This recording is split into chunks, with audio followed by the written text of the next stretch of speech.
నమస్కారం. ఘంటారావానికి స్వాగతం. ముందుగా ప్రధాన అంశాలు. పని గంటలపై ఎల్ఎన్టీ చైర్మన్ వ్యాఖ్యలతో తీవ్ర దుమారం. 90 గంటల పని ఆమోదం కాదంటూ ప్రముఖుల ఆగ్రహం.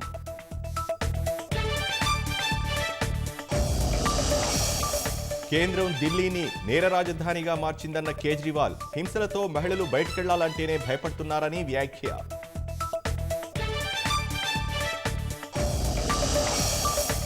సైబర్ నేరగాళ్ల కోసం హైదరాబాద్ పోలీసుల భారీ ఆపరేషన్.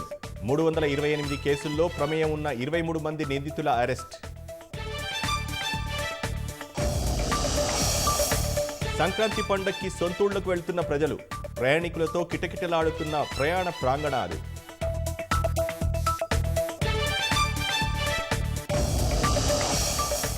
దేశవ్యాప్తంగా భక్తి శ్రద్ధలతో వైకుంఠ ఏకాదశి వేడుకలు. తెల్లవారుజాము నుంచే ఆలయాలకు పోటెత్తిన భక్తులు.